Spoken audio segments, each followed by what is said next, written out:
ابتدا میں وہ حضرت خدیجۃ الکبریٰ رضی اللہ تعالی عنہا، حضرت ابوبکر صدیق رضی اللہ تعالی عنہ اور دیگر جو افراد چیدہ جس میں مولائے کائنات بھی ہیں، ان کے اسلام لانے پر گفتگو ہوئی، اور گزشتہ جمعے وحی کی ابتدا اور وحی کے مراتب پر بھی گفتگو ہوئی۔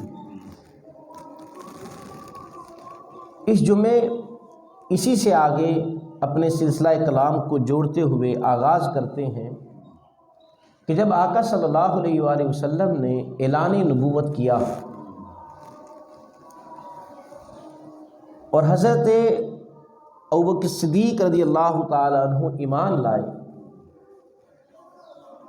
حضرت ابوبکر صدیق رضی اللہ تعالی عنہ آپ شروع سے ہی آپ حق پسند تھے، اچھے تاجر تھے، امین تھے، اور آپ قمار سے اور دیگر ایسی لغویات سے بالکل پاک تھے۔ اس معاشرے میں جہاں پر بے حیائی، بدکاری، ڈاکہ زنی، دھوکہ دہی اور مالوں کو غصب کرنا، شراب نوشی سب چیزیں عام تھیں، اس معاشرے میں حضرت ابوبکر صدیق رضی اللہ تعالیٰ عنہ ایسی تمام چیزوں سے پاک تھے، اچھے اخلاق والے تھے، لوگوں کے معاملات کے فیصلے کیا کرتے، لوگ آپ کے پاس آتے اور اپنے معاملات آپ کے سامنے رکھتے اور آپ ان کے درمیان فیصلہ فرماتے۔ تو حضرت ابوبکر صدیق رضی اللہ تعالیٰ عنہ آپ نے چاہا کہ صرف میں اکیلا نہیں بلکہ اور بھی جتنے بھی متلاشیان حق ہیں وہ بھی اسلام میں داخل ہوں، یہ بھی اندھیروں میں نہ رہیں، تو آپ نے خفیہ طور پر کوششیں شروع کر دی۔ حضرت علی رضی اللہ تعالیٰ عنہ جو آپ نے اسلام قبول کیا، 8 سال کی عمر ہے، ابھی بالغ بھی نہیں ہوئے لیکن سمجھ بوجھ رکھتے تھے۔ جب آپ پیدا ہوئے آپ کی آنکھیں نہیں کھل رہی تھیں، حضور نبی اکرم صلی اللہ علیہ وآلہ وسلم حضرت علی کو دیکھنے آئے تو ان کی والدہ حضرت فاطمہ نے کہا کہ علی میرا یہ بیٹا آنکھیں نہیں کھول رہا، تو آقا علیہ الصلوۃ والسلام نے اپنا لعاب مبارک حضرت علی کی آنکھوں پر لگایا، آپ نے آنکھیں کھول دیں اور حضرت علی کی پہلی نگاہ جس شخصیت پر پڑی وہ آقا علیہ الصلوۃ والسلام کی ذات اقدس ہے۔ جناب ابو طالب آپ کے اور بھی صاحبزادے تھے، 4 صاحبزادے تھے حضرت ابو طالب کے،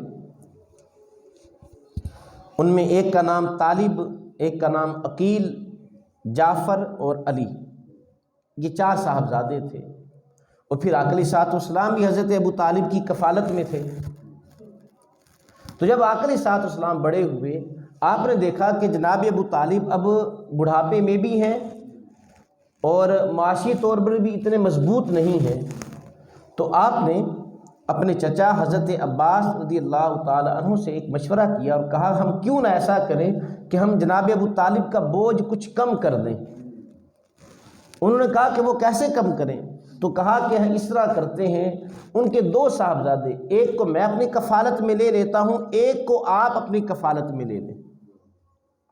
حضرت ابو طالب کے پاس آئے اور اپنا مدعا پیش کیا، آقا علیہ الصلوۃ والسلام نے حضرت علی رضی اللہ تعالیٰ عنہ کا انتخاب فرمایا، اور حضرت عباس رضی اللہ تعالیٰ عنہ نے جناب عقیل ان کو اپنی کفالت میں لیا، اور اس طرح حضرت علی آقا علیہ الصلوۃ والسلام کے پاس آئے، حضور کے پاس رہا کرتے تھے۔ جب حضور صلی اللہ علیہ وآلہ وسلم نے اعلان نبوت کیا تو ایک دن آقا علیہ الصلوۃ والسلام حضرت خدیجہ رضی اللہ تعالیٰ عنہ کے ساتھ اب دونوں ہی نماز پڑھ رہے ہیں۔ حضرت علی نے دیکھا کہ یہ عبادت کر رہے ہیں اور یہ پہلی مرتبہ آپ نے دیکھا تھا، تو آقا علیہ الصلوۃ والسلام سے پوچھا کہ یا رسول اللہ یہ کیا ہے، آپ یہ کیا کر رہے ہیں؟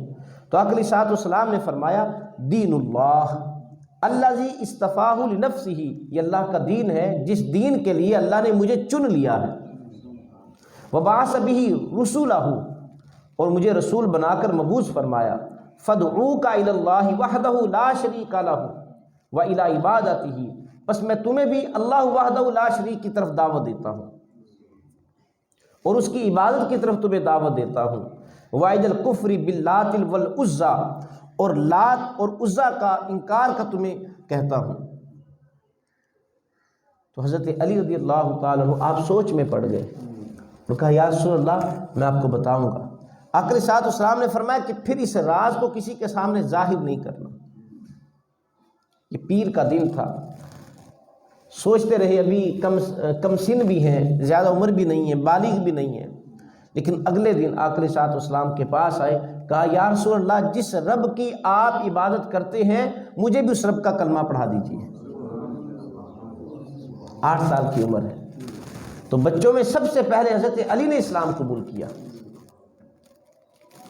حضرت علی رضی اللہ تعالیٰ عنہ اسلام میں داخل ہوئے۔ آپ کے والد جناب ابو طالب کو بھی نہیں پتا۔ ایک دن جناب ابو طالب آقا علیہ الصلوۃ والسلام کے پاس آئے، دیکھا حضور بھی نماز پڑھ رہے ہیں، حضرت علی بھی حضور کے ساتھ نماز پڑھ رہے ہیں۔ بڑے حیران ہوئے، کہا بیٹے یہ کیا ہے؟ اس وقت آپ نے اپنے اسلام کو ظاہر کیا، کہا کہ میں نے بھی اسلام قبول کر لیا ہے۔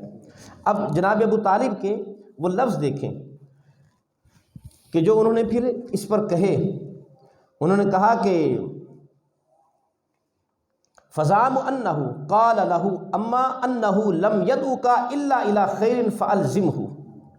جب حضرت علی نے کہا کہ میں نے بھی اسلام قبول کر لیا ہے تو جناب ابو طالب نے کہا کہ بیٹا پھر اس پر قائم رہنا، جس چیز کی طرف تمہارے یہ آقا علیہ الصلوۃ والسلام نے تمہیں جس چیز کی طرف بلایا ہے اس میں خیر ہے اور اس کو لازم پکڑ لینا۔ یہ جناب ابو طالب کے لفظ ہیں۔ اور پھر اسی طرح ابھی یہ خفیہ تبلیغ جاری و ساری تھی۔ دوسری جانب حضرت ابوبکر صدیق رضی اللہ تعالیٰ عنہ آپ بھی کوششیں کر رہے ہیں اور خفیہ طور پر یہ تبلیغ جاری ہے، اور یہ حضرت ابوبکر صدیق رضی اللہ تعالیٰ عنہ کی کوشش تھی کہ جو قبائل صحابہ ہیں جن میں حضرت عثمان ہیں، حضرت عبد الرحمن بن عوف ہیں، حضرت سعد بن ابی وقاص ہیں، حضرت زبیر بن عوام ہیں، حضرت ابو طلحہ رضی اللہ تعالی عنہ، یہ تمام صحابہ یہ حضرت ابوبکر صدیق کی کوششوں سے اسلام انہوں نے قبول کیا۔ حضرت عثمان رضی اللہ تعالیٰ عنہ کو تبلیغ کی حضرت صدیق اکبر نے، اور حضرت عثمان نے اسلام قبول کیا۔ یہ وہ عثمان ہے جو مکہ کے بہت بڑے تاجر ہیں، پھر اسلام قبول کیا۔ حضور کی 2 صاحبزادیں یکے بعد دیگرے ان کے نکاح میں آئیں اور اسلام کے تیسرے خلیفہ راشد بنے۔ آپ کے دور میں بڑی فتوحات ہوئیں، اور پھر حضرت عثمان غنی رضی اللہ تعالیٰ عنہ آپ نے جو حضور کا دامن تھاما، پھر ایسا دامن تھاما، آقا علیہ الصلوۃ والسلام کے ساتھ ایسی وفا کی کہ آقا علیہ الصلوۃ والسلام کے ساتھ پوری زندگی پھر حضور کے نام پر وقف کر دی۔ یہ حضرت عثمان غنی رضی اللہ تعالیٰ عنہ ہے۔ اسی طرح حضرت ابوبکر صدیق رضی اللہ تعالیٰ عنہ کی کوششوں سے حضرت عبد الرحمن بن عوف رضی اللہ تعالیٰ عنہ انہوں نے اسلام قبول کیا، اور حضرت سعد بن ابی وقاص رضی اللہ تعالیٰ عنہ یہ بھی نوجوان تھے، بڑے خوبرو نوجوان ہیں، اور آپ کا خاندان وہ بھی بڑا امیر ہے۔ حضرت سعد بن ابی وقاص کو جناب صدیق اکبر رضی اللہ تعالیٰ عنہ نے اسلام کی طرف دعوت دی، انہوں نے اسلام قبول کر لیا۔ آپ کی والدہ، آپ کا پورا گھرانہ وہ مشرک تھا۔ والدہ کو پتہ چلا کہ میرے بیٹے سعد نے اسلام قبول کر لیا، بڑی ناراض ہوئی اور کہا کہ بیٹے اگر تو واپس اپنے پرانے دین پر نہیں آئے گا میں کچھ کھاؤں گی نہیں، کچھ پیوں گی نہیں، اور اسی طرح بھوکی پیاسی اپنی جان دے دوں گی۔ ان کے دل میں تھا، ان کی والدہ کے دل میں، کہ اگر میری یہ دھمکی وہ سنے گا تو وہ ضرور واپس آ جائے گا اپنے آباء و اجداد کے دین کی طرف۔ لیکن انہیں کیا پتا تھا یہ سعد بن وقاص رضی اللہ تعالیٰ عنہ نے اس ہستی کا دامن تھاما ہے کہ جسے ایک بار کوئی دیکھ لیتا تھا انہی کا ہو جاتا تھا۔ حضرت سعد بن ابی وقاص رضی اللہ تعالیٰ عنہ تک یہ بات پہنچی کہ والدہ نے کھانا پینا چھوڑ دیا ہے، تو پھر اپنی والدہ کے پاس آئے، انہوں نے یہ بات کہی، انہا مکست یوما ولیلۃ لا تاکل ولا تشرب۔ انہیں پتہ چلا کہ والدہ کچھ کھاتی بھی نہیں ہے، کچھ پیتی بھی نہیں ہے۔ فاصبحت، اسی طرح صبح ہو گئی، وقد خامدت، اور بھوک اور پیاس کی وجہ سے ان کی والدہ کے چہرے پر نکاحت کے آثار بھی نمایاں نظر آتے تھے۔ ثم مکثت یوما ولیلۃ، ایک اور دن بھی گزر گیا، کچھ بھی نہیں کھایا نہ کچھ پیا، اور نکاہت اور کمزوری اور زیادہ آ گئی۔ حضرت سعد بن ابی وقاص رضی اللہ تعالیٰ عنہ، آپ نے اپنی والدہ کو دیکھا اور پھر کہا قلت لها تعلمین واللہ یا اماہ لو کانک مئۃ نفس تخرج نفسا نفسا ما ترکت دین محمد۔ آپ نے کہا امی جان، آپ یہ سمجھتی ہیں کہ آپ بھوکی پیاسی رہیں گی اور آپ کی بھوک پیاس کو دیکھتے ہوئے میں واپس اپنے پرانے دین پر آ جاؤں گا؟ آپ کی تو ایک جان ہے، اگر 100 جانیں بھی ہوتی یکے با دیگرے ایک ایک کر کے آپ کی جان نکلتی تب بھی میں واپس نہ آتا، حضور کے نام پر میں یہ 100 جانیں بھی قربان کر دیتا۔ ان کی والدہ سمجھ گئی یہ واپس آنے والا نہیں ہے۔ پھر آپ نے آخر میں جاتے ہوئے کہا فَكُلِي إِن شِئْتِ أَوْ لَا تَأْكُلِي فَلَمَّا رَأَتْ ذَلِكَ أَكَلَتْ، کہا تم کھاؤ یا نہ کھاؤ مجھے سے کوئی سروکار نہیں ہے۔ ان کی والدہ کو بھی سمجھ آ گئی کہ یہ واپس پلٹنے والا نہیں ہے، اس نے بھی پھر کھانا پینا شروع کر دیا۔ اسی طرح حضرت طلحہ بن عبید اللہ رضی اللہ تعالیٰ عنہ، یہ بھی جناب صدیق اکبر رضی اللہ تعالیٰ عنہ کی کوشش ہے، انہوں نے اسلام قبول کیا۔ وہ یہ کہ حضرت طلحہ بن عبید یہ تاجر تھے، مکہ والے جتنے بھی لوگ تھے یہ تاجر تھے، کیونکہ مکہ میں کھیتی ہوتی نہیں تھی، فصلیں ہوتی نہیں تھی، پتھریلی زمین ہے، پہاڑی علاقہ تھا، تو وہاں پر فصل تو ہوتی نہیں تھی، لہٰذا سب کے سب تاجر تھے۔ حضرت طلحہ بن عبید اللہ رضی اللہ تعالیٰ عنہ آپ تجارت کی غرض سے بصرہ گئے، وہاں پر ایک راہب سے ملاقات ہوئی، اور وہ راہب، اس کو پتہ چلا نا کہ مکہ سے کچھ لوگ کچھ تاجر آئے ہیں، اس نے پھر کہا تم میں سے کون ہے جو حرم سے آیا ہے؟ تو حضرت طلحہ بن عبید اللہ نے کہا کہ میں حرم سے آیا ہوں۔ اس نے کہا وہاں پر کسی نے، تم کسی احمد نامی شخص کو جانتے ہو؟ تو انہوں نے کہا کہ میں نہیں جانتا۔ کہا وہ احمد نامی شخص جس نے اعلان نبوت کیا، احمد بن عبداللہ بن عبد المطلب، اس راہب نے یہ نام بھی بتایا۔ تو جناب ابو طلحہ کہتے ہیں کہ مجھے بھی اس بات کا علم نہیں تھا، تو میں نے لا علمی کا اظہار کیا، تو اس نے کہا ان قریب اگر وہ آیا نہیں وہ آ جائے گا، اور اس کی ہجرت گاہ مدینہ ہوگی، اور وہ نبی آخر الزماں ہوگا۔ اور پھر اس نے کہا خبردار جب وہ اعلان نبوت کرے اسلام لانے والوں میں تم سبقت لے جانا۔ تو حضرت طلحہ بن عبید اللہ کہتے ہیں میرے دل میں یہ بات بیٹھ گئی، کہا میں تجارت کر کے مکہ واپس آیا، پتہ چلا حضور نے اعلان نبوت کر دیا ہے۔ اور پھر حضرت ابوبکر صدیق رضی اللہ تعالیٰ عنہ کی کوششیں، اور وہ مجھے آقا علیہ الصلوۃ والسلام کے پاس لے کر گئے، اور میں نے حضور کا کلمہ پڑھ کر اسلام میں داخل ہو گیا۔ ابھی یہ چیدہ لوگ اسلام میں داخل ہو رہے ہیں، ابھی خفیہ تبلیغ جاری ہے، اعلانیہ تبلیغ جاری نہیں ہے۔ اور حضرت عثمان بن مظعون رضی اللہ تعالیٰ عنہ، انہوں نے اسلام قبول کیا، اور جب یہ چند ایک افراد اسلام میں داخل ہو گئے تو ایک دن حضرت صدیق اکبر رضی اللہ تعالیٰ عنہ انہوں نے حضور سے کہا یا رسول اللہ، ہم اپنے اسلام کا اظہار کیوں نہیں کرتے؟ ہم بھی باہر جا کر اپنے اسلام کا اعلان کریں اور لوگوں کو بتائیں کہ ہم مسلمان ہیں۔ تو آقا علیہ الصلوۃ والسلام نے فرمایا کہ ابو بکر ابھی ہماری اتنی تعداد نہیں ہے، اور وہ کفار پہلے ہی ہمارے مخالف ہیں، اگر مزید ہم نے اس طرح کا کوئی بھی عمل کیا کہیں ہماری مخالفت پر وہ زیادہ نہ اتر آئے، تو ابھی اس بات کو رہنے دو۔ جناب صدیق اکبر رضی اللہ تعالیٰ عنہ اصرار کرتے رہے کہ یا رسول اللہ ہم بھی سیر حرم میں جا کر عبادت کریں۔ تو آقا علیہ الصلوۃ والسلام نے پھر ان کی بات پر حامی بھر لی۔ اب مسلمان ٹولیوں کی شکل میں کتنی تعداد ہے؟ ابھی صرف 38 تعداد ہے، صرف 38 تعداد ہے، اور یہ ٹولیوں کی شکل میں صحن حرم میں داخل ہوئے، اور صحن حرم کے مختلف کونوں میں بیٹھ گئے گروہ بنا کر۔ آقا علیہ الصلوۃ والسلام بھی تشریف لے آئے۔ جب حضور تشریف لائے، حضرت ابوبکر صدیق رضی اللہ تعالیٰ عنہ کھڑے ہو گئے، اور آپ نے کھڑے ہو کر اعلان کیا، یہ اسلام کے پہلے خطیب ہیں حضرت صدیق اکبر رضی اللہ تعالیٰ عنہ۔ آپ نے کھڑے ہو کر اعلان کیا، کہا یہ اللہ کے رسول ہیں، ان پر ایمان لے کر آؤ۔ اب کفار وہ بھی صحن حرم میں بیٹھے ہوئے تھے، انہوں نے جب یہ اعلان ہوا آگ بگولا ہو گئے، اور ایک دم حضرت صدیق اکبر پر دوڑ پڑے اور جتنے بھی وہاں پر اسلام کے دعوے دار تھے سب پر ٹوٹ پڑے، یہاں تک کہ مسلمانوں کو مارنے لگے۔ چونکہ حضرت صدیق اکبر رضی اللہ تعالیٰ عنہ آپ نے کھڑے ہو کر بلند آواز سے اعلان کیا تھا، لہٰذا آپ پر زیادہ تشدد کیا، اور یہاں تک کہ عتبہ یہ شخص اس نے حضرت ابوبکر صدیق رضی اللہ تعالیٰ عنہ کے چہرے پر اس نے اپنے پاؤں سے مارنا شروع کیا اور آپ کو ٹھوکریں ماری، یہاں تک کہ آپ کے چہرے پر سوزش آ گئی، چہرہ سوج گیا ٹھوکروں کی وجہ سے، اور آپ کو اتنا مارا کہ آپ بے ہوش ہو کر گر پڑے۔ تو کسی نے کہا کہ خبردار اب انہیں کچھ نہ کہو، اگر یہ مر گئے تو ان کے قبیلے والے آ جائیں گے۔ اتنے میں ان کے قبیلے والوں کو بھی خبر ہو گئی کہ صدیق اکبر کو مارا جا رہا ہے۔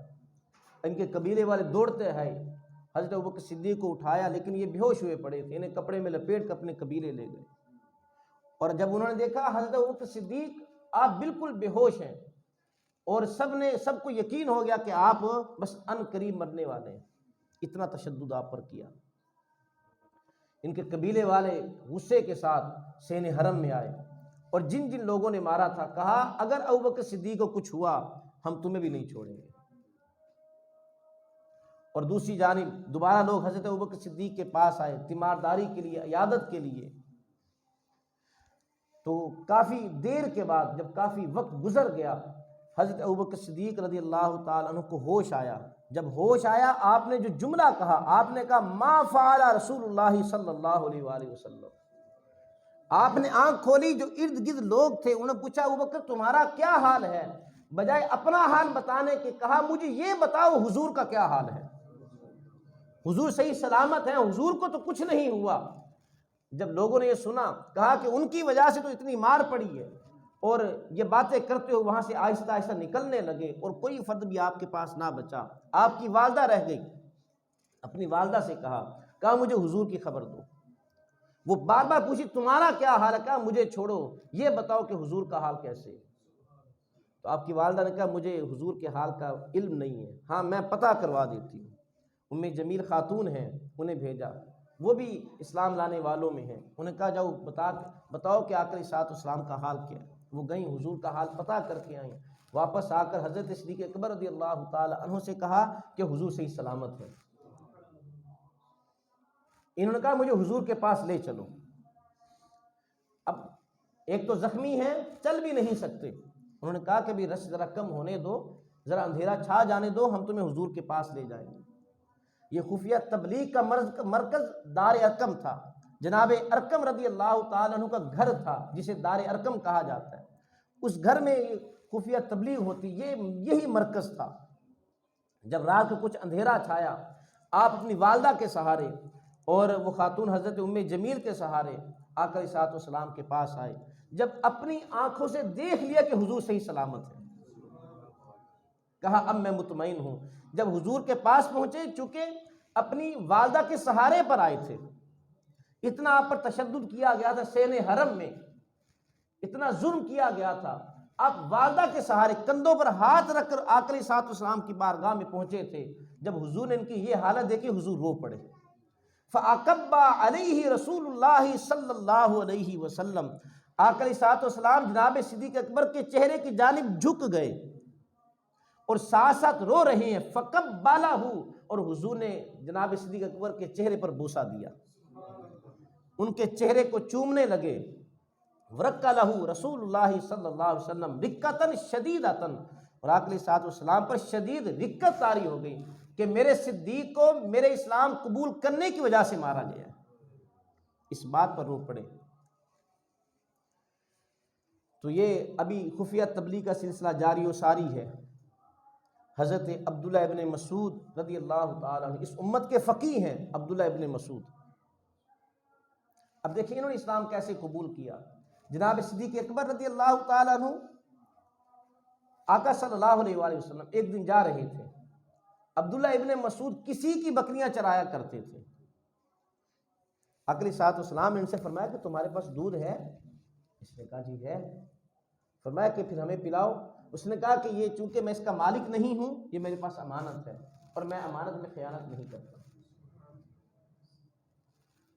تو حضور صلی اللہ علیہ وآلہ وسلم نے فرمایا کہ تمہارے پاس کوئی ایسی بکری ہے جس کے پاس ابھی کوئی نر نہ آیا ہو، کوئی پٹھ ہے؟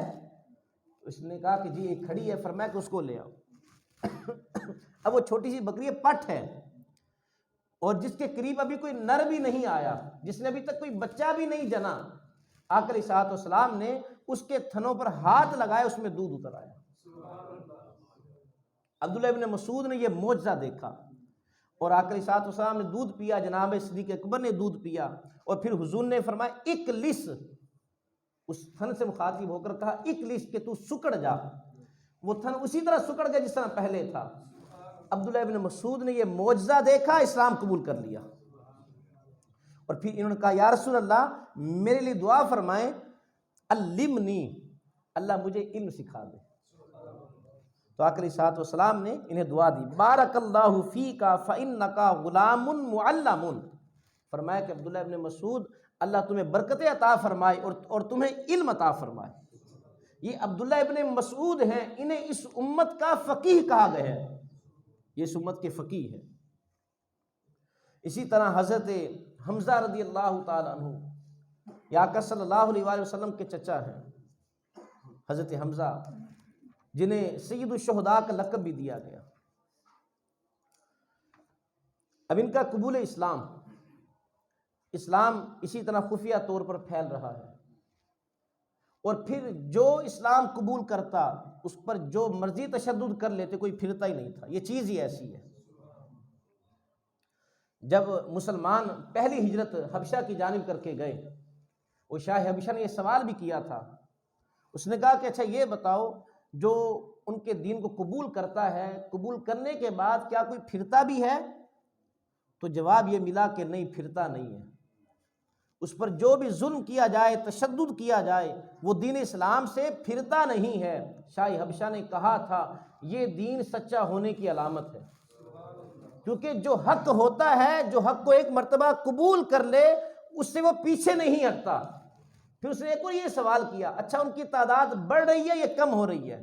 تو جواب یہ دیا گیا کہ ان کی تعداد دن بدن بڑھ رہی ہے، کم نہیں ہوتی۔ جو داخل ہو جاتا ہے وہ پھر داخل ہی رہتا ہے، مرتد ہو کر واپس نہیں آتا۔ کفار کا ظلم و ستم بھی بڑھتا رہا، اب تو وہ علل اعلان وہ ظلم و ستم کرنے لگے، سب نے اتحاد کر لیا نا، کیونکہ سارے بت پرست تھے، باپ دادا بتوں کی عبادت کرتے آ رہے تھے، اب انہی بتوں سے روکا جا رہا تھا اور کہا جا رہا تھا یہ جھوٹے خدا ہیں، ان کی کوئی حقیقت نہیں ہے، صرف ایک ہی خدا، وہ اللہ رب العزت کی ذات ہے۔ اب وہ یہ بات برداشت نہیں کر سکتے تھے۔ ابو جہل وہ ہمیشہ اس تاڑ میں رہتا ہے، وہ کس طرح کسی مسلمان کو نقصان پہنچائے اور تکلیف دے، اسی انتظار میں رہتا۔ ایک دن آقا صلی اللہ علیہ وآلہ وسلم آپ سین حرم میں گئے، ابو جہل وہ مختلف سرداروں کے ساتھ بیٹھا ہوا تھا، اس نے کہا دیکھو ابھی میں کیا سلوک کرتا ہوں۔ وہ آیا اور اس نے آقا علیہ الصلوۃ والسلام پر ظلم کرنا شروع کیا اور حضور کے بدن نازک پر مارنا شروع کیا۔ اتنی تکلیفیں ہیں، اتنی مشکلات ہیں، آقا علیہ الصلوۃ والسلام نے فرمایا کہ جتنی تکلیفیں مجھ پر آئیں، مجھ سے پہلے کسی اور نبی پر نہیں آئیں۔ ابو جہل ظلم کرتا رہا، آپ نے کوئی جواب نہیں دیا، اسے اور غصہ آتا، یہاں تک کہ آپ کے جسم سے خون رسنے لگا۔ عبداللہ بن جدعان، اس کا گھر قریب ہی تھا، اس کی ایک خادمہ تھی، وہ یہ منظر دیکھ رہی تھی اور دل ہی دل میں وہ بھی پریشان تھی کہ اتنا ظلم، اور وہ بھی اپنے سگے بھتیجے پر۔ ابو جہل رشتے میں چچا تھا آقا علیہ الصلوۃ والسلام کا، کہ چچا ہو کر بھتیجے پر اتنا ظلم کر رہا ہے۔ عبداللہ بن جدعان کی لونڈی، اس کی کنیز خادمہ، وہ دیکھ رہی تھی سارا منظر۔ خیر اس نے یہ بھی دیکھا کہ حضور نے اسے کسی بات کا جواب نہیں دیا۔ ابو جہل جب خود تھک گیا اور چلا گیا، آقا علیہ الصلوۃ والسلام کے چچا حضرت حمزہ رضی اللہ تعالیٰ عنہ، ابھی انہوں نے بھی اسلام قبول نہیں کیا، یہ شکار کھیلنے گئے ہوئے تھے، شکار کھیل کر واپس آ رہے ہیں، اور اچھا خاصا شکار بھی کیا ہوا تھا، لہٰذا کچھ سینہ بھی چوڑا کر کے اور اکڑ کر جا رہے تھے، اور چہرے پر خوشی ہے اور سکون ہے کہ شکار کافی سارا ہاتھ آیا ہے۔ اور بڑی خوشی خوشی آپ صحن حرم میں جا رہے ہیں۔ جناب حمزہ کا طریقہ یہ ہوتا تھا جب شکار سے واپس آتے سب سے پہلے صحن حرم میں جاتے، وہاں پر سردار بیٹھے ہوتے، ان کا حال احوال دریافت کرتے، کوئی بات چیت کرتے، سب کے پاس جتنی ٹولیاں بیٹھی ہوتی تھی صحن حرم میں سب کے پاس جاتے، دعا سلام کرتے، حال احوال دریافت کرتے، کچھ اپنی بات سناتے، کچھ ان کی سنتے، اور پھر اپنے گھر کو جاتے۔ اسی روٹین کی طرح جناب حمزہ رضی اللہ تعالیٰ عنہ جب صحن حرم کی طرف جا رہے تھے، وہ عبداللہ بن جدعان کی لونڈی جس نے دیکھا تھا کہ ابو جہل حضور پر ظلم کر رہا ہے، جب حضرت حمزہ ساتھ سے گزرے نا، اس نے بلند آواز سے کہا اگر اس کو پتہ چل جاتا کہ اس کے بھتیجے کے ساتھ کیا سلوک ہوا ہے، یہ اس طرح خوشی خوشی نہ جا رہا ہوتا۔ حضرت حمزہ نے سن لیا، کہا کیا ہوا ہے؟ کہا تمہیں نہیں پتا؟ آپ نے فرمایا کہ ہوا کیا ہے؟ اس نے کہا کہ تمہارے بھتیجے محمد کو ابو جہل نے مارا ہے، اور شدید مارا، انہیں خون سے بھر دیا۔ جب آپ نے یہ سنا تو آپ کو غصہ آ گیا، شکار پھینک دیا، اور پتا تھا ابو جہل صحن حرم میں بیٹھا ہوگا، اور ابو جہل مختلف سرداروں کے درمیان صحن حرم میں بیٹھا ہوا ہے، آپ کے ہاتھ میں کمان تھی، آپ نے وہی کمان جا کے اس کے سر پر ماری، اسے لہو لہان کر دیا، سر سے خون بہنے لگا۔ اب جو 4-5 سردار اس کے سامنے بیٹھے ہوئے تھے، انہوں نے دیکھا کہ ہمارے بڑے سردار پر ظلم کیا ہے، وہ ماننے کے لیے حضرت حمزہ کی طرف بڑھے۔ ابو جہل یہ بڑا کائیں آدمی تھا، بڑا سیانہ تھا، اس کو پتا تھا یہ سردار حمزہ کا مقابلہ نہیں کر سکتے، یہ اس کو مارنے کے لیے بڑھیں گے، خود مار کھا کر آئیں گے، اور زیادہ بے عزتی ہوگی۔ اس نے سرداروں کو بٹھا دی، کہا کچھ نہ کہو، میری اپنی غلطی تھی، میں نے اس کے بھتیجے کے ساتھ اچھا سلوک نہیں کیا۔ اور جب جناب حمزہ رضی اللہ تعالیٰ عنہ ابو جہل کو مار رہے تھے، ابھی اسلام قبول نہیں کیا، لیکن آپ نے وہیں پر جذبات میں کہا کہ تم اس بات پر میرے بھتیجے کو مارتے ہو کہ وہ تمہیں اسلام کی دعوت دیتا ہے، تو میں حمزہ نے بھی اسلام قبول کر لیا، حالانکہ ابھی اسلام قبول نہیں کیا تھا، لیکن جذبات میں، جوش میں، غصے میں آپ نے کہا کہ تو اس بات پر مارتا ہے میرے بھتیجے کو، لو میں نے بھی اسلام قبول کیا ہے، اب میرے قریب آ کر دیکھ۔ اور پھر آخری ساتھ اسلام کے پاس آئے، حضور کے پاس آئے۔ بعض روایات میں ہے یہ بات کہہ تو دی تھی آپ نے، جب رات کو بستر پر آئے نا، اب پریشان ہے، یہ میں نے کیا بات کہہ دی، وہی نفس امارہ اندر سے وہ جھنجھوڑنے لگا۔ نفس امارہ، شیطان تو انسان کی رگ رگ میں دوڑتا ہے نا، خون کی طرح، وہ اندر سے وہ کہنے لگا یہ تو نے کیا کہہ دیا، اور اتنے سرداروں کے درمیان بات کہہ دی، کیونکہ یہ ان کی ایک عادت بڑی تھی، جو بات کہہ دیتے تھے اس پر قائم بھی رہتے تھے، اور پھر اس سے پیچھے ہٹنا یہ اپنی غیرت کے منافی سمجھتے تھے۔ اب پریشان بھی ہیں کہ اعلان کر دیا لوگوں کے سامنے کہ میں نے بھی اسلام قبول کر لیا اور اپنے باپ دادا کے دین کو چھوڑ دیا۔ اسی پریشانی میں ساری رات بسر ہوئی۔ جناب حمزہ کہتے ہیں یہ رات جتنی تکلیف دہ میری زندگی کی تھی، اس سے پہلے اس طرح کی رات میری زندگی میں کبھی نہیں آئی تھی، ساری رات یہی سوچتے ہوئے گزر گئی، یہ میں نے کیا بات کہہ دی ہے۔ جب صبح ہوئی، اب آخری ساتھ اسلام کے پاس آ گئے اور کہا کہ بھتیجے مجھے ایک پریشانی ہے، اس پریشانی کا ذکر بھی کیا کہ میں نے اس طرح اعلان کر دیا۔ تو آقا علیہ الصلوۃ والسلام نے ان سے فرمایا کہ فَأَظْهِرْ يَا ابْنَ أَخِي دِينَكَ فَوَاللَّهِ مَا أُحِبُّ أَنَّ لِي مَا أَزَلَّتْهُ السَّمَاءُ وَإِنِّي عَلَى دِينِ الْأَوَّلِ۔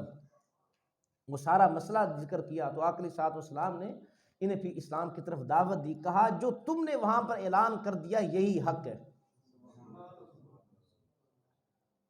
تو وہ جو دل پر جو پردہ آیا ہوا تھا، حضور کی یہ بات سن کر وہ پردہ ہٹنے لگا، وہ حجاب ختم ہونے لگا۔ ایک روایت یہ ہے آپ نے اسلام قبول کیا۔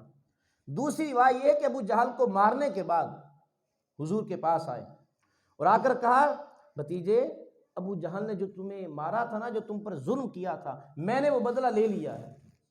حضور نے ارشاد فرمایا کہ چچا میں ایسی چیزوں سے خوش نہیں ہوتا، مجھے خوشی اس وقت ہوگی جب آپ اسلام قبول کر لیں گے۔ تو حضرت حمزہ نے اسلام قبول کیا۔ یہ 39ویں شخص ہیں اسلام قبول کرنے والوں میں، 39واں نمبر حضرت حمزہ کا آتا ہے۔ حضرت حمزہ بڑے سردار تھے، بہادر بھی تھے، اور لوگ ان سے ڈرتے بھی تھے۔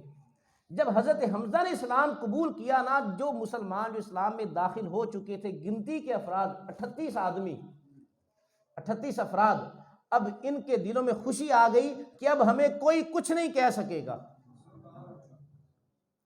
اور پھر حضرت حمزہ نے یہ بھی کہا تھا آقا علیہ الصلوۃ والسلام سے کہ جن جن مجلسوں میں میں اسلام قبول کرنے سے پہلے جاتا تھا، اب میں دوبارہ انہی مجلسوں میں جا کر علل اعلان اپنے اسلام کا اظہار کروں گا۔ پھر آپ ایک ایک مجلس میں گئے اور کہا میں نے اسلام قبول کر لیا ہے۔ کسی سردار کو جرت نہیں ہوئی حضرت حمزہ کو ہاتھ بھی لگا دے۔ پھر اسی طرح یہ 39واں نمبر حضرت حمزہ کا آتا ہے اور 40واں نمبر حضرت عمر فاروق رضی اللہ تعالی عنہ کا آتا ہے۔ حضرت حمزہ نے اسلام قبول کیا، مسلمانوں کو ڈھارس ہوئی کہ اب ہمارے ساتھ بھی کوئی بہادر ہے، ہمارے ساتھ بھی کوئی جنگجو ہے، کوئی سردار ہے۔ اب ہمیں پہلے ہی وہ ظلم کو برداشت کرنے کے عادی تھے، لیکن اب کچھ ڈھارس بھی ہوگی کہ اب ہمیں کوئی کچھ نہیں کہہ سکے گا۔ حضرت عمر رضی اللہ تعالیٰ عنہ سین حرم ایک دن بیٹھے ہوئے تھے، چونکہ آقا علیہ الصلوۃ والسلام نے اعلان نبوت کیا، لوگوں کو توحید کی دعوت دیتے تھے۔ دو گروہ بن چکے تھے، ایک وہ گروہ جو کہ حضور کی دعوت پر لبیک کہتا وہ اسلام میں داخل ہو جاتا، دوسرا وہ گروہ جو کہ حضور کا مخالف تھا۔ اور ایک فضا ایسی تھی کہ ہر جگہ پر یہی باتیں ہو رہی تھیں، اور معاذ اللہ بعض ابو جہل نے اور اس جیسے دوسرے سرداروں نے یہ باتیں بھی پھیلائی ہوئی تھیں، کہا کہ دیکھو ہم سب متحد رہتے تھے، محمد نے آ کر ہمیں جدا کر دیا، اس نے اعلان کیا ہمارے اتحاد کو توڑ دیا اور آ کر ہمیں پریشان کر دیا۔ طرح طرح کی باتیں آقا علیہ الصلوۃ والسلام کی طرف منسوب کی جاتی ہیں۔ حضرت عمر یہ باتیں سنتے سنتے ایک دن سین حرم میں بیٹھے سوچ رہے ہیں، 25 سال عمر ہے، ابھی جوانی ہے، گرم خون ہے، سین حرم میں بیٹھے ہوئے ہیں اور دیکھ بھی رہے ہیں حالات کیا ہو رہے ہیں، اور دو گروہ بن چکے ہیں، اور لوگوں کا جو ان کے نزدیک اتحاد تھا گو کہ وہ اتحاد نہیں تھا، اور اتحاد ٹوٹ چکا ہے۔ اب سوچتے سوچتے دل میں پکا تہیہ کر لیا کہ کیوں نہ میں اس جنگ کو ختم کر دوں، اور دل میں ارادہ کیا معاذ اللہ میں حضور کو ہی ختم کر دیتا ہوں، کیونکہ ان کی وجہ سے یہ سارا کچھ ہوا، جب یہ نہیں ہوں گے تو معاملات سارے کے سارے ختم ہو جائیں گے۔ اب یہ پکی نیت کر کے، ارادہ کر کے، تلوار کو ننگا کر کے، حضرت عمر بھی سردار تھے اور جناب عمر آپ کا بھی روب اور دبدبا تھا، ماہر جنگجو تھے، کوئی ان کے مقابلے میں ٹھہرتا نہیں تھا۔ اب حضرت عمر تلوار حائل کر کے اب جا رہے ہیں، تو راستے میں ملاقات ہوئی نعیم بن عبداللہ سے۔ نعیم بن عبداللہ بھی ان خوش نصیبوں میں ہے جنہوں نے اسلام قبول کر لیا تھا، لیکن اسلام کو ظاہر نہیں کیا تھا۔ ان کے اسلام کا بھی کسی کو، دوسرے لوگوں کو پتہ نہیں تھا، غیر مسلموں کو، کفار کو۔ نعیم بن عبداللہ نے کہا کہ عمر کدھر جا رہے ہو؟ تو انہوں نے اپنی اس بات کا اظہار کیا کہ آج میرا ارادہ ہے کہ محمد صلی اللہ علیہ وآلہ وسلم ان کو ختم کر دوں۔ تو اس نے کہا کہ پہلے اپنے گھر کی تو خبر لو۔ کہا کیا ہوا؟ کہا تمہاری بہن اور بہنوں نے اسلام قبول کر لیا، اور سیخ پا ہو گئے اور غصے میں آ گئے، اپنی بہن کے گھر گئے۔ اب ان کے پاس جو قرآنی آیات جو نازل ہوئی تھیں کسی ورق پر وہ لکھی ہوئی تھی، گھر کے دروازے پر پہنچے، بہن اور بہنوئی اسی کی تلاوت کر رہے تھے۔ عمر نے وہ تلاوت سنی، آگ بگولا ہوئے اور دروازے کو توڑتے ہوئے اندر داخل ہوئے غصے کے ساتھ، اور بہن کو بھی مارا، بہنوئی کو بھی مارا، اور دونوں کے سروں پر وہ چوٹ لگی اور سر سے خون بہنے لگا۔ جب غصہ ٹھنڈا ہوا اور پھر بہن کے خون کو بھی دیکھا تو پھر ذرا نرم پڑ گئے، اور پھر کہا تم کس چیز کی تلاوت کر رہے تھے؟ مجھے میرے سامنے بھی لے کر آؤ۔ وہ جو چند اوراق تھے جن پر قرآن مجید لکھا ہوا تھا، تو انہوں نے کہا کہ تم کافر ہو، ناپاک ہو، ناپاک لوگ اس کو ہاتھ نہیں لگاتے، اگر اس کو ہاتھ لگانا چاہتے ہو، پڑھنا چاہتے ہو، پہلے جا کر غسل کر کے آؤ۔ حضرت عمر غسل کر کے آئے، اب ان اوراق پر جو قرآن مجید کی جو آیات لکھی ہوئی تھی ان کی تلاوت پڑھی۔ جب تلاوت کی وہ جو غصہ تھا ایک دم ختم ہونے لگا، وہ جو پہلے دل میں دشمنی تھی اب وہ دشمنی کی جگہ محبت جگہ لینے لگی، اب وہ دل بدل گیا۔ اب حضرت عمر رضی اللہ تعالیٰ عنہ جب آپ نے وہ تلاوت، وہ جو چند اوراق پر وہ جو لکھی ہوئی تھی اس کو پڑھا، اس کی تلاوت کی، اب دل کی دنیا بدل گئی. اب پہلے جو حضرت عمر حضور کی بارگاہ میں قتل کرنے کے ارادے سے جا رہے تھے، اب اسلام قبول کرنے کے ارادے سے جا رہے ہیں. حضرت عمر رضی اللہ تعالی عنہ تلوار اسی طرح گلے میں حائل ہے، اور آقا صاحب والسلام جناب ارقم رضی اللہ تعالیٰ عنہ کے گھر میں تشریف فرما ہے، اور حضرت حمزہ رضی اللہ تعالیٰ عنہ حضور کی بارگاہ میں بیٹھے ہوئے ہیں. دور سے دیکھا کہ عمر آ رہے ہیں، خبر کیا آقا صاحب والسلام کو، یا رسول اللہ عمر آ رہے ہیں. حضور نے فرمایا کہ آنے دو. اور حضرت حمزہ کہتے ہیں میں نے تہیہ کر لیا تھا، اگر اس نے آ کر کوئی ایسی ویسی حرکت کرنے کی کوشش کی تو آج میری تلوار عمر کا فیصلہ کرے گی. جناب عمر رضی اللہ تعالیٰ عنہ حضور کی بارگاہ میں آئے اور آ کے اسلام قبول کر لیا. اب یہ 40 افراد ہو گئے، اور جب حضرت عمر رضی اللہ تعالیٰ عنہ نے اسلام قبول کیا، حضرت جبرائیل امین حضور کی بارگاہ میں آئے. حضور کی بارگاہ میں آئے اور آ کر کہا یا محمد لقد استبشر اہل السماء باسلام عمر. یا رسول اللہ آج آسمانوں پر بھی عمر کے اسلام قبول کرنے سے خوشی ہے. آسمان دنیا پر آج فرشتے بھی خوشیاں منا رہے ہیں، کیونکہ آقا علیہ الصلوۃ والسلام نے یہ دعا کی تھی، اے اللہ عمر بن خطاب یا عمر بن حشام ابو جہل، ان دونوں میں سے کسی ایک کے ذریعے اسلام کو تقویت عطا فرما. اور اللہ رب العزت نے اس کام کے لیے انتخاب جناب عمر فاروق رضی اللہ تعالی عنہ کا کیا. جناب عمر فاروق یہ مراد رسول صلی اللہ علیہ وآلہ وسلم. جب حضرت عمر نے اسلام قبول کیا، اب جو پہلے یہ خفیہ تبلیغ جاری تھی، تو حضرت عمر نے اسلام قبول کرنے کے بعد حضور سے کہا یا رسول اللہ کیا ہم حق پر نہیں ہیں؟ حضور نے فرمایا کیوں نہیں، ہم حق پر ہیں. تو کہا یا رسول اللہ پھر ہم علل اعلان کیوں نہیں اس کا اظہار کرتے؟ اور پھر حضرت عمر رضی اللہ تعالی عنہ کے کہنے پر اب مسلمان جناب ارقم رضی اللہ تعالی عنہ کے گھر سے نکلے اور 2 قطاروں میں نکلے. ایک قطار کی نمائندگی جناب حضرت حمزہ رضی اللہ تعالی عنہ کر رہے ہیں، دوسری قطار کی نمائندگی حضرت عمر فاروق رضی اللہ تعالی عنہ کر رہے ہیں. مسلمان 2 رویا قطاروں میں، ایک قطار کے آگے حضرت حمزہ ہیں، دوسری قطار کے آگے حضرت عمر فاروق ہیں، اور دار ارقم سے نکل رہے ہیں، نعرے لگا رہے ہیں، اللہ اکبر کی یہ تکبیریں بلند کرتے ہوئے مکہ کی گلیوں سے جا رہے ہیں. اب کفار دیکھ رہے ہیں، لیکن جب حضرت حمزہ پر نظر پڑتی ہے، عمر فاروق پر نظر پڑتی ہے، کسی کی اتنی جرت بھی نہیں ہوتی کہ نعرے نہ لگاؤ. اب یہ نعرے لگاتے ہوئے سین حرم میں داخل ہوتے ہیں، اور پھر وہاں پر سب کے سامنے نماز ادا کرتے ہیں، اور کسی کافر کو جرت نہیں ہوتی وہ کسی مسلمان کو ہاتھ بھی لگاتے ہیں. یہ 3 سال کا عرصہ خفیہ تبلیغ، ان 3 سالوں میں صرف 40 افراد اسلام میں داخل ہوئے. آپ اندازہ کر لیں کتنی مشکلات آئی ہیں شروع میں، کتنی آزمائشیں ہیں. راہ حق پر چلنا آسان کام نہیں ہے، اس میں مشکلات بھی آتی ہیں. جناب ابوبکر صدیق رضی اللہ تعالیٰ عنہ، آپ نے جب اسلام قبول کیا آپ کو دھویں کی دھنی دی گئی، وہ کھجور کی صف میں لپیٹ کر اور آپ کو لپیٹ دیا گیا، جس جانب آپ کا منہ تھا اس طرف سے دھواں چھوڑا گیا. لیکن آپ پھر بھی جس راہ پر چل نکلے تو اس سے پیچھے نہیں ہٹے. آقا علیہ الصلوۃ والسلام کے راستے میں کتنی مشکلات آئیں. اب یہ 3 سال کا عرصہ حضور صلی اللہ علیہ وآلہ وسلم ایک مرتبہ بھی پیچھے نہیں ہٹے کہ 3 سال کا عرصہ بیت گیا، صرف 40 افراد اسلام میں داخل ہوئے. اور ہم یہ چاہتے ہیں، جو آج ہمارا مزاج ہے، ہم کہتے ہیں ہم جو سوچیں فوراً ویسا ہی ہو جائے.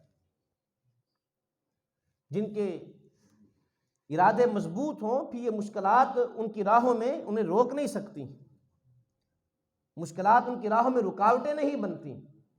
اور اس سے ہمیں یہ سبق ملتا ہے کہ بعض دفعہ جو ہم نے ایک اچھا کام کرنا چاہتے ہوں لیکن ان میں رکاوٹیں آتی ہیں، تو انسان کو مایوس نہیں ہونا چاہیے. انسان کے گھریلو بہت سارے معاملات ہوتے ہیں، بہت ساری پریشانیاں آتی ہیں. انسان چاہتا ہے کہ جلدی سے سارا کچھ ٹھیک ہو جائے، وہ چٹکی بجائے سارا کچھ ٹھیک ہو جائے. کیا اللہ رب العزت طاقتور نہیں ہے؟ اس کے پاس قدرت نہیں ہے؟ وہ چاہتا جتنے مکہ والے جتنے بھی مخالفین ہیں یہ سارے کے سارے حضور کے غلام بن جاتے. کیا اللہ اس چیز پر قادر نہیں تھا؟ وہ کر سکتا تھا، لیکن یہ اس کی حکمت تھی، قدرت بے پایہ تھی. وہ آقا علیہ الصلوۃ والسلام کو وہ ایک آزمائش سے اللہ رب العزت گزار کر ہمارے لیے حضور کی سیرت کو سامنے رکھنا چاہتا تھا کہ جب کبھی ہمارے راستے میں کچھ مشکلات آئے، کچھ تکلیفیں آئے، تو ہمیں آقا علیہ الصلوۃ والسلام کی مکی زندگی کو دیکھنا چاہیے۔ اب اس کے بعد اعلانیہ تبلیغ کا آغاز ہوا، انشاءاللہ اس پر آئندہ جمعہ گفتگو کریں گے۔ اعلانیہ تبلیغ پر 3 سال کا عرصہ یہ خفیہ تبلیغ رہی۔ 40 سال کی عمر میں اعلان نبوت کیا، اور 3 سال 43 سال کی عمر، اور یہ 3 سال خفیہ تبلیغ ہوئی۔ اس کے بعد اب اعلانیہ تبلیغ کا آغاز حکم خداوندی کی طرف سے ہوا کہ محبوب اب آپ اعلانیہ تبلیغ کریں۔ اس پر گفتگو انشاءاللہ آئندہ جمعہ کریں گے۔ وصلی اللہ تعالی علی حبیبہ محمد و آلہ و اصحابہ۔